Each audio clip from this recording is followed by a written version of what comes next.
Hello and welcome back to another show. I'm your host Dan. It's been a while since I've done one of these, so for anybody who's subscribed to the show and has been eagerly awaiting another instalment of Talk Moto, I can only apologise. It's been a good month and a half since I put the last show out, and I think to explain why, I've been listening to a fair few podcasts over the last few months, and I think from a retention point of view, it's quite difficult for podcast shows to put enough content out there that's interesting enough to keep people coming back again and again, whilst simultaneously not boring the pants off people with the same regurgitated motorcycle opinionated rubbish that everyone else seems to put out. Because of that, from my point of view, I've been very conscious about what I have been putting out, and I think that's limited me to some extent, that I've not been as prolific as uploading stuff as I thought I was going to do when I first started this show. I think what I need to do is stop being so critical about my own stuff and just start pumping stuff out there. I've been looking at my listener base for the last two and a bit shows that I've done. The first one was more of an introductory show,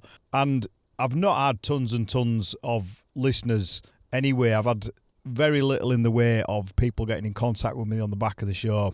And I think from my point of view, that's probably because I'm not putting enough stuff out there. So what I'm going to try and do now is try and be less critical about my own stuff and just put stuff out there. And if people listen to it, they'll listen to it. And if they don't, it'll obviously show in my ratings that people just aren't going to listen and they'll switch on to something else. So, and one of the reasons really that I'm doing this show is to just kind of give somebody else's view on what it's like to be a biker out there. I've been a biker for a good 30 years, and some of the podcast shows that I'm listening to at the minute, they're done by people that have got, a third of the experience or just road time that I have, and I'm by no means massive in terms of how many miles I cover a year, etc. But I thought, it's probably worth me just putting this out there. I've probably got a different view on certain things to other people, and to some people it might be interesting to get that bit of a contrast compared to other people out there. So let's do it.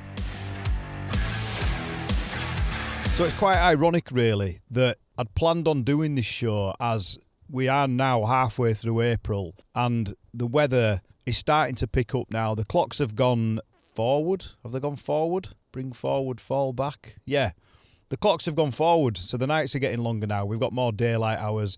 The temperatures are slowly creeping into the double figures. For many bikers, that means that the season's definitely started. Not all, as there's obviously a large portion of bikers out there that'll ride all year round. They're not bothered. They seem totally impervious to the cold or the wet. But for me, and I blame my age now, but the older I get, the more and more I like my creature comforts. I've never been afraid of riding in the wet. If I'm out and I get caught out in it, that's fair enough. But I'd never intentionally get all my gear on and just go out riding in the rain just for the fun of it. I don't get any fun out of doing that, but that's just me. There are some people out there that will differ from me. I'll hold my hands up. I just don't get any enjoyment from riding in crap weather. But what's ironic about that is that as I'm recording this show, I've actually had the day off work today and it's done nothing but rain all day. It's absolutely shocking. I think it's not too bad in terms of temperature wise, and I did contemplate when I first got up going out because it was a little bit overcast, but I thought the roads are dry, it's not raining. But then I looked at the forecast and it said, yeah, an hour and a half's time it's gonna rain. So I held off, and that's exactly what it did.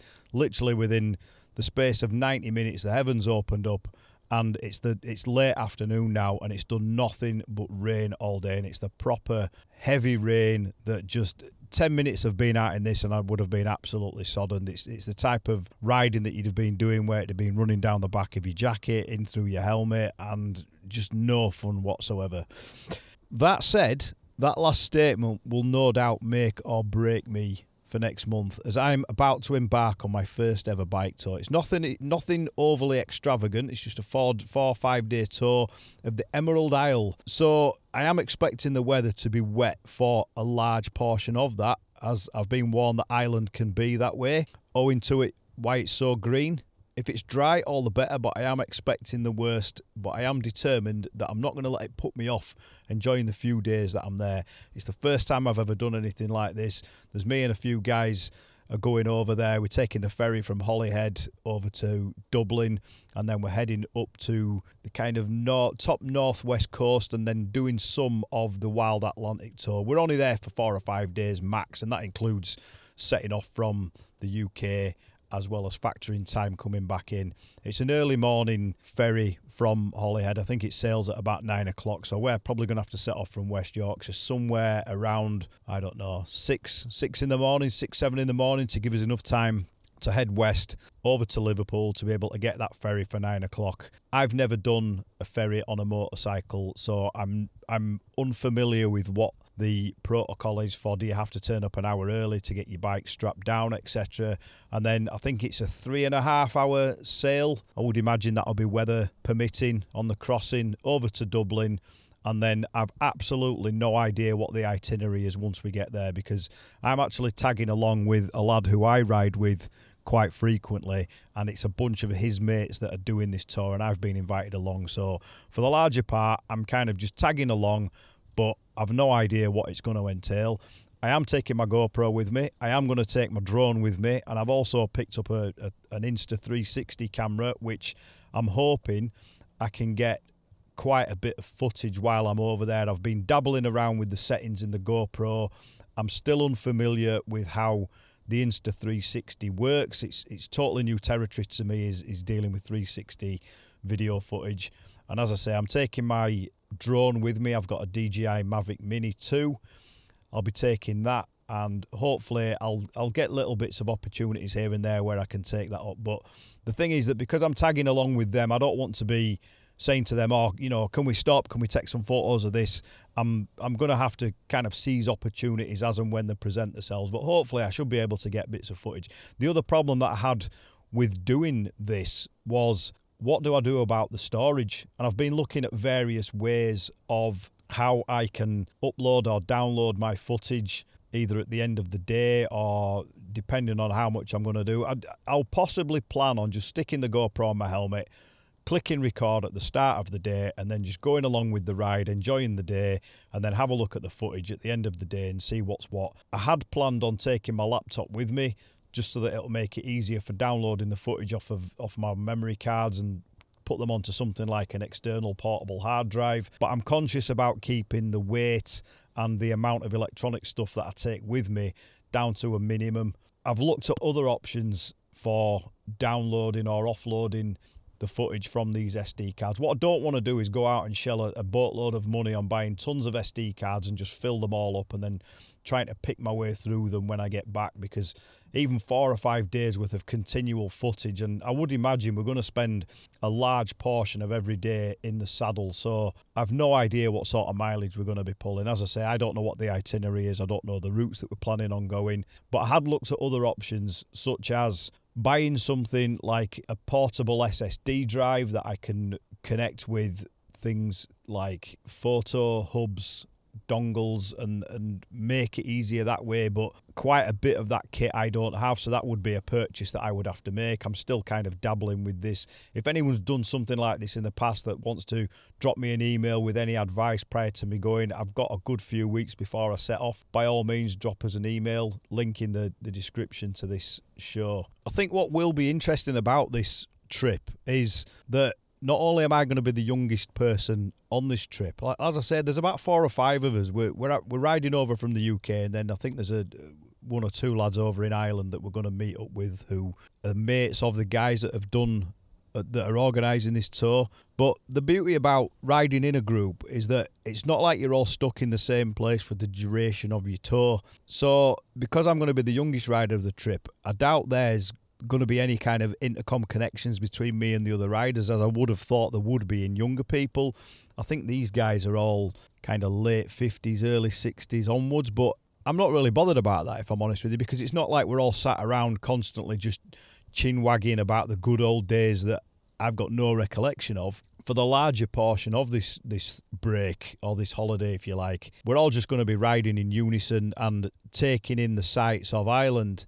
So for me, the majority of my time in the saddle, I'm either going to be singing along to whatever I'm pumping through my headset through Spotify, or trying my hand at some onboard vlogging through my GoPro, which is something else I've been dabbling with. I'll save that for a different show, because it's taken me absolutely months and months to try and work out an optimum way of pumping audio, decent audio, into my GoPro at the same time as I'm capturing footage.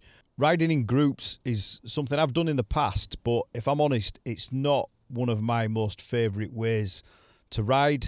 And I think this is largely due to some negative past experiences that I've picked up over the years. When I first started riding, I did it because it was something that I fancied doing, and I came from a family of bikers. To me, it was just a natural rite of passage. My dad rides, although he's more or less jacked it in now due to age. My uncles were both bikers.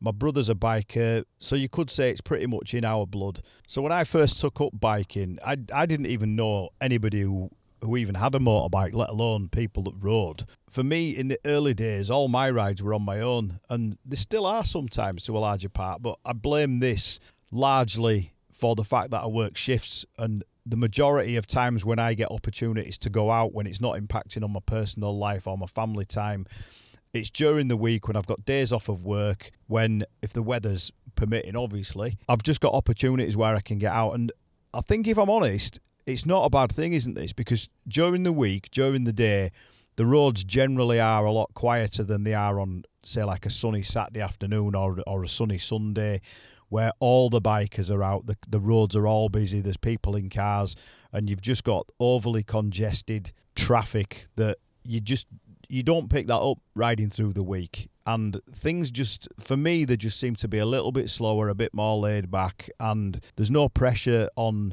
me or where I'm going. Because I'm riding on my own, I can set my own itinerary. I can set off when I want, I can stop when I want, I can go when I want. If I want to just pull over at the side of the road, if I've got my drone with me, and just throw the drone in the air and spend 10 minutes or 50 minutes flying it around, or just sit at the side of the road if I'm up in the Dales and I go somewhere where there's a little bit of a stream or something that I think I'm just going to stop here and just take this in and just enjoy this, I can do that. If you're riding with a group, it's a bit awkward if you're suddenly, having to say, oh, should we just pull over here and take some of this in? Some people might be up for that, some people might not be. I think there's pros and cons to riding alone or in groups. It's all personal preference.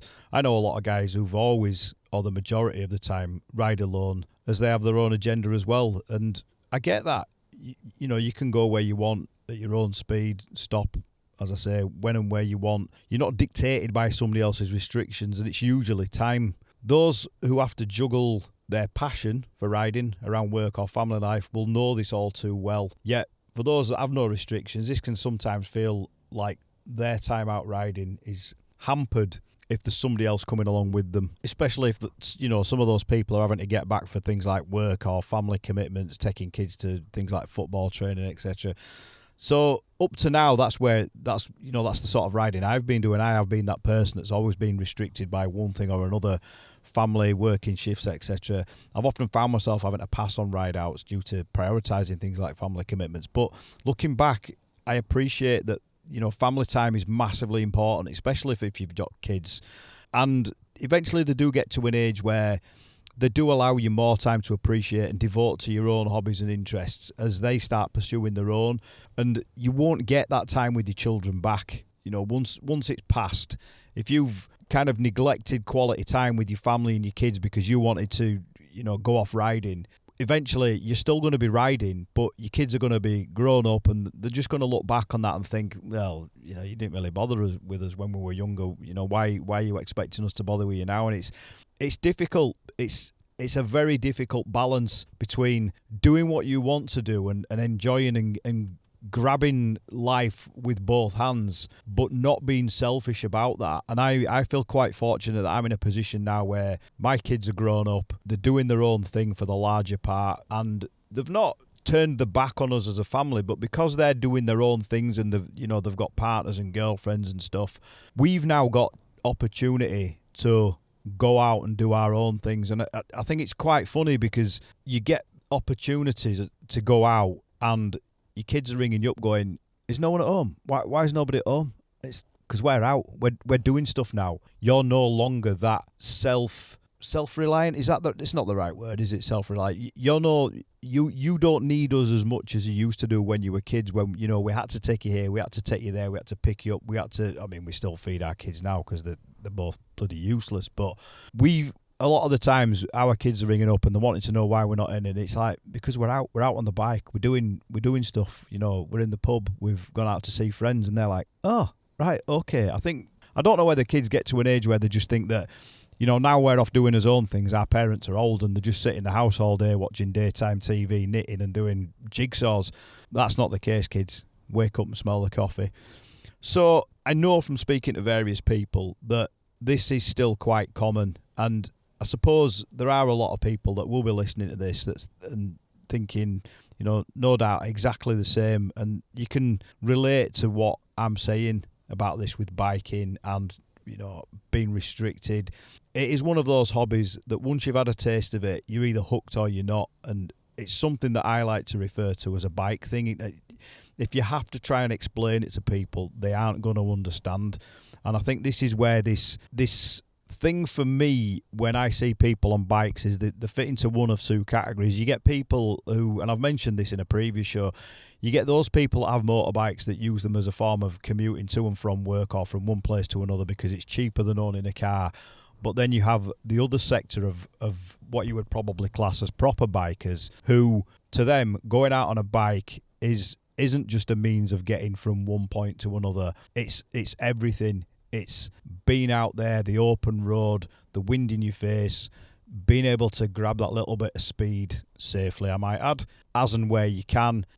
It's all about the journey. The end point and the start point largely are irrelevant. It's the massive bit in between where you're out either on your own or with mates, with a group of people, and you're just enjoying that whole thing of, well, that's where it comes from. It's a bike thing. It's difficult even for somebody like me who's been riding for over 30 years to try and explain it to people. There'll be people out there that are listening to this now, hopefully, who are like, yeah, I get what you mean, but it is quite hard to put into words what this thing is. So when I first started riding, I had my own itinerary for how I used my bike. I used it for work. It was my main and only form of transport at the time until I'd passed my car test. And then you realise that you don't have to wear all the gear in a car. You can put your mates in it. It saw a slight lull in my biking history, if you like. For about 12, 18 months, I think, looking back, I had no responsibilities to things like family. I still lived at home with my parents. I was on L plates on the bike. So looking back, it possibly did feel slightly stifled.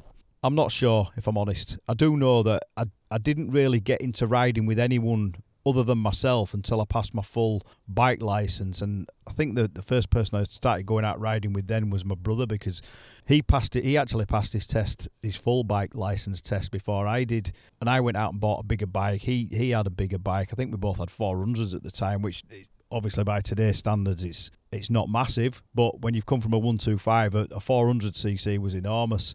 So we both had bigger bikes, and I became curious as to how groups and bike meets worked. I didn't have access or knowledge of where bikers met, how they became acquainted with each other, or what they did when they met up. It was a real unknown to me at that time. So if you've not already guessed by my accent, I am actually from Leeds in West Yorkshire, and one of the most popular bike places known in West Yorkshire, or even in Yorkshire for that, a little village in Sherburn in Elmet in Leeds called Squires. So originally, I did a little bit of research on this, and originally Squires was called Squires Bradbury's Milk Bar, and it was first opened in 1954, but it quickly became a popular meeting venue on a Wednesday evening, and it still is, for bikers who would travel far and wide from all over the north of England to meet, chat, and generally hang out with other like-minded bikers and enthusiasts. In the early 60s, one of the local bikers who used to frequent the Milk Bar was a young biker by the name of Harry Weston. The original owners of Squires had put the venue up for sale in 1972,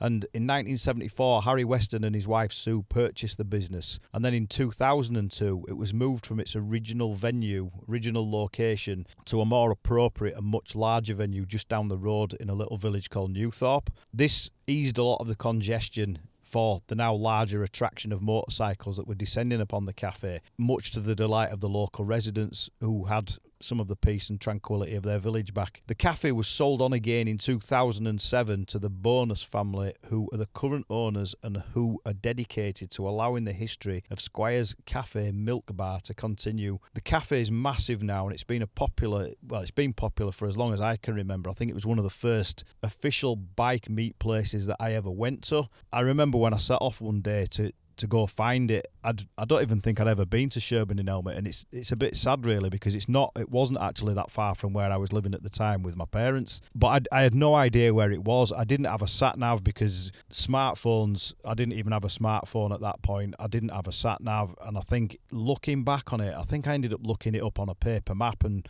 trying to plot some kind of a route that I sellotaped to the tank of my Kawasaki ZXR 400 and tried to follow that. And if I remember rightly, I don't think the first time I ever set off to go to Squires that I made it, because I got lost. And the village of Sherburn in Helmet, ironic. The village of Sherburn in Helmet it's one of those little villages where you can ride through it and just totally miss where it is that you're trying to find. As I say, the original milk bar that was in Sherburn in Helmet, it was a tiny little pub, if you like, and there was no way on earth that the amount of bikers that go to Squires now would fit even, I would probably say, God, a tenth. You wouldn't get a tenth of the bikers that go to Squires now fitting into what was the old venue for the milk bar. Where it is now, it's at a massive pub. It's got an enormous car park. There's a field at the back. They have all sorts of events going on there. They've had things like Triumph motorcycle road shows. They have camping. It's a pub. It's a cafe. There's even a private function suite there, and people can get married there. They can have wedding do's there. The field at the back, you can camp there. They have bike event weekends where people camp up there. In fact, the car park is so big that I'm not sure which night it's on, but I think they have a classic car evening on one night of the week. But certainly still to this day, Wednesday evenings up at Squires, when the weather's good, are one of the busiest places in Leeds that you can go on a bike. It's not somewhere that I tend to frequent now, and that's mainly because all the routes to Squires from where I live are either through the city centre of Leeds, or you're just riding through main dual carriageway, busy built-up areas, and it's not a particularly enjoyable ride for me. It's not scenic. For me, that if I go to Squires, I'm going to Squires just to sit up there, chill out, have a coffee, have a look round a few of the bikes, and then come home. And as I mentioned earlier about the it's not about the start and the end point of the ride, it's the bit in between. For me, the bit in between of getting to Squires is dead boring, and that's why now I tend to ride off in different directions. I'll go up into the Dales, I'll head over towards the West Coast, I'll head down into, Derbyshire, the Peak District, somewhere that's a little bit more scenic. So my first taste of meeting other bikers came when I joined a bike forum. Remember them? You have to remember that back in the late 80s and early 90s, there were no Facebook. So accessing groups for hobbies was still another decade away. And for those people that are interested, I did a little bit of timeline Googling, and I found that Facebook actually started in 2004. And for those people that are listening that are old enough to remember MySpace, that actually started the year before in 2003. But 6 years later, by 2009, it was obsolete. Nowadays, finding a group for anything is simple. If you've got Facebook, get on there, go hit your little magnifying glass. Can't talk at the minute. Type into there the search field for whatever hobby or group it is, either local or worldwide, and the results are massive. But back in the 90s, your only choices were either knowing where to go to meet up with people, such as places like Squires, or if you've got a dad or an uncle, tagging along and going to their meets, or the option I had, which was to ride round on your own, bump into other bikers, or hang around until the back end of the 90s, early noughties, when web forums became the oracles of choice. So by this time, I'd got rid of my ZXR 400 and I'd bought myself a Suzuki Bandit 600. So I joined a motorcycle forum which was specific to this bike at the time, dedicated to not only the region that I lived in, but the same bike. So it really kind of narrowed my field down for bumping into people that had the same bike that lived in my locality. So I had a better choice or a better chance of bumping into not only like-minded bikers, but like-minded bikers with the same bike. So if I had any issues with my bike, I was more likely, in my mind, to be able to find those answers from these people. I joined up and went along to a couple of their meets, and ended up joining in on a few ride outs. Now, this did bring with it some experiences of the extremes of people's riding abilities, and I soon learned that some people who engage with these, and more recently the Facebook groups,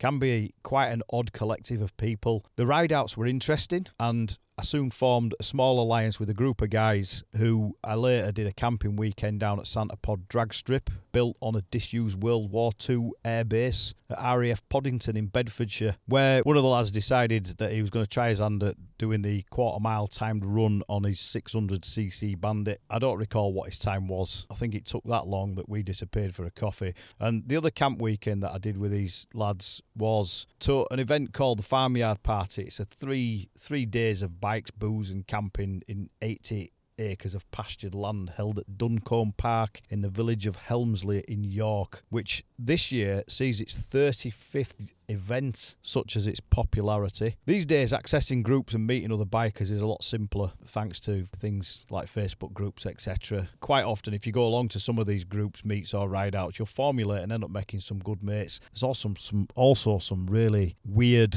and wonderful people join these. I think anybody out there that's members of any types of groups, particularly on places like Facebook, you always get the keyboard warriors as well. They've got an opinion on everything but never turn up to any of the meets. They're easily riled, and those sorts of people tend to put things in their posts that they wouldn't necessarily say to people's faces, and I always find it funny. That one of the factors I find as well with riding with different people is the differences in people's riding styles, abilities, speeds, etc. There's some people out there that ride with no regard for anybody else on the road other than themselves, and there's those people that just ride way too slow. The one thing I found is that finding people to ride with that you're comfortable with isn't easy, but once you do find those people, riding in a 2 or 3 or more, it's an awesome feeling. You'll find this is where rider experience really shows through with other riders. You get your young fools riding like they're trying to prove something, usually results in spoiling the ride or worse. Or you get those that are worried about overtaking or opening up the throttle, or those people at 50 pence piece it round the corners. I remember going out on a ride with a mate and a lad down the street I lived on at the time, and this guy was a really good rider. Quite a few times on the ride he'd open up and disappear, knee down on every corner and quick, but it was also safe. When me and my mate finally caught up with him, he'd be sat at the side of the road waiting for us, not giving us an hard time or anything, but we were riding at our level. He was riding how he was comfortable with riding. And I often hear snippets of advice from experienced bikers like this guy that I've been offered over the years. And one of those was from him. And he said, ride to your own ability and don't ever try to keep up with anybody else. He actually said to me at the time, he said, don't try keeping up with me. I've had people come off over the years trying to keep up with me. And that's something that always rings true in my ears. When I'm out on a ride, I ride to my own abilities. If I'm riding with somebody else and they want to take off, I'll let them go. I'll catch them up eventually. And if anybody out there has ever done a speed awareness course, they chuck loads of facts and figures at you, but I've done one in the past, and one of the things that I recall from the speed awareness course that I did was the difference in increased speeds that people drive or ride at. It very rarely makes masses of difference in terms of time to where you get into where you want to be. And by that, I mean that if somebody's blasting round every corner and down every long straight, you're only ever a fraction of a second or two behind them, or not a fraction of a second, but you're only ever a second or two behind them. So is it worth coming off your bike just to try and keep up with somebody riding outside of your comfort zone or outside of your skill ability? And these are things that maybe it's because I'm getting older, I'm a little bit more cautious, and I'm probably a little bit more aware of how fragile life is as well. I tend to look at things a little bit more deeper now that I've got a bit older. But things like that do ring true, and I think, if I come off this bike now, what sort of state am I going to be in? Am I going to be able to ride again? Am I going to financially be able to put that bike back on the road? Is this going to not only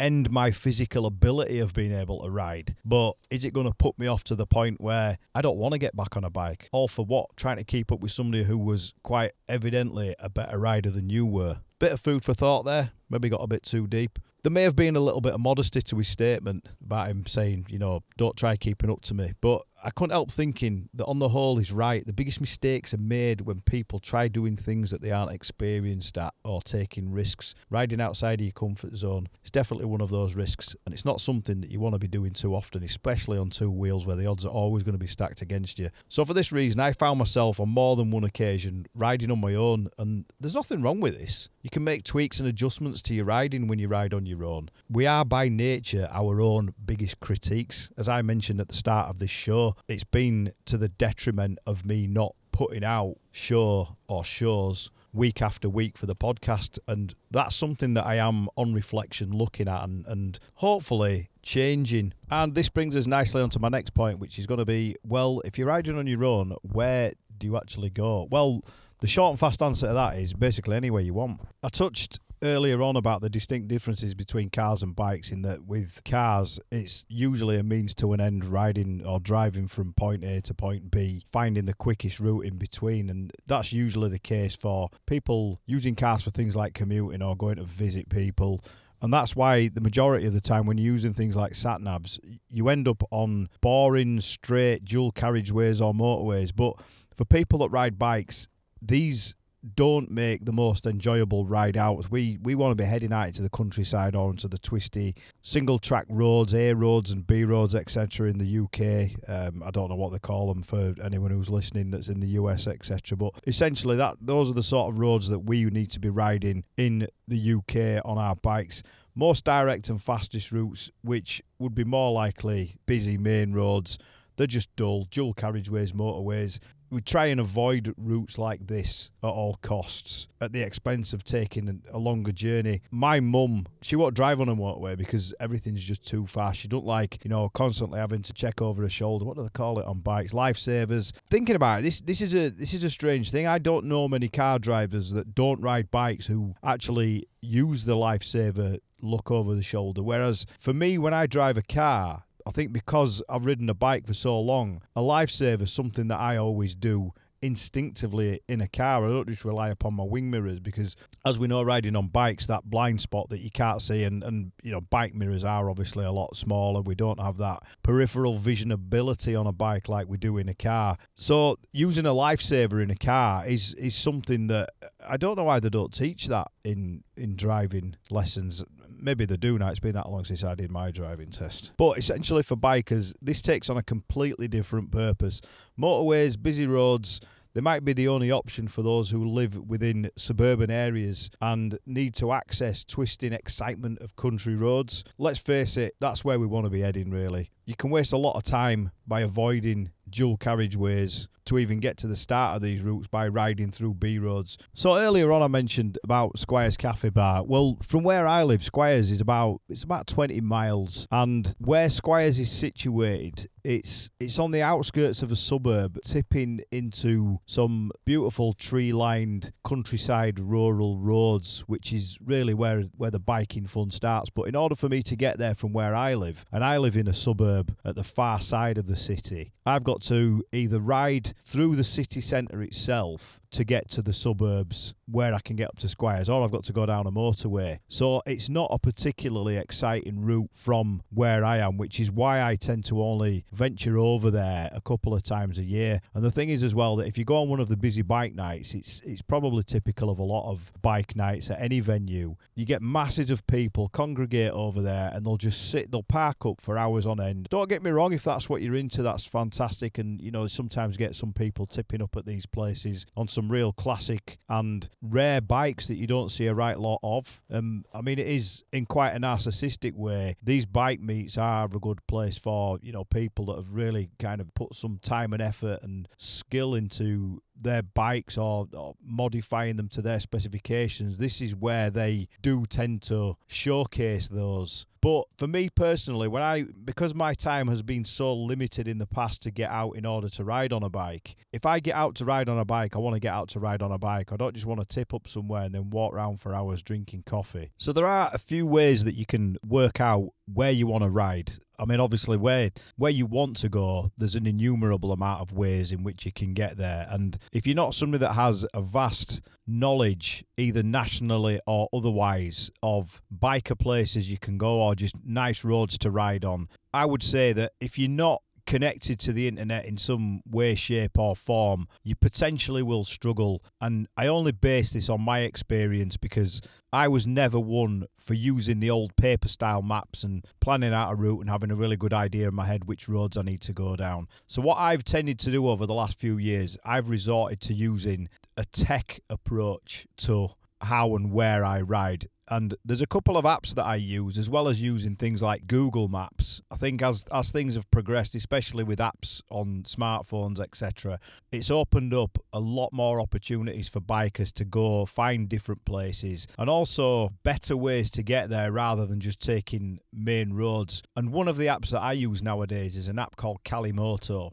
Now, this is a smartphone app which also has a desktop version, so you can use it at home, you can plan out your routes, you can then save it to the app or the software on the desktop version, and if you're logged into the app on your smartphone, it will automatically populate on there. But lately I've gone off and bought myself a Garmin Zumo satnav, which that uses its own app called Garmin Drive. Once you've created a map within Calimoto, you can then export the map from Calimoto as a specific file. Now, satnavs tend to use GPX files, so you'll find a map and it'll have the suffix on the end of .gpx. You can export a chosen or created map that you've made in Calimoto out of the Calimoto app and then upload it through Garmin Drive app on your phone, and then when you get to your bike you can upload it to your satnav.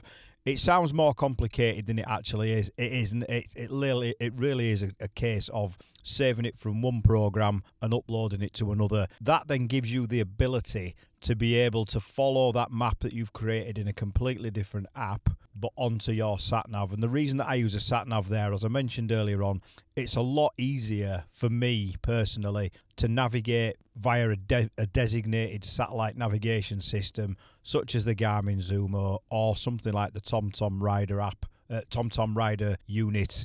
It's a lot easier for somebody like myself to use something like that than to try and watch what I'm doing on a smartphone. The screens are a lot smaller. They don't tend to be as tactile. They're just not as easy to use, I've found, as a standalone satnav. And I think after having the Garmin Zumo, even for a couple of months now, I've found that the benefits to having a standalone satnav rather than using my smartphone, they're a no-brainer now. I don't think I could ever go back. I think the only downside is that obviously you've got to go through the whole rigmarole of either making your own map offline on the desktop and then having to transfer it from one app to another app and then upload it to your satnav. It can be a bit of a ball ache, and if you've not used it for a while, you can always go through that stage of I can't remember how to do it, and then you're having to research and you're wasting time. But if it's something you do on a regular basis, it's not too much of a hardship.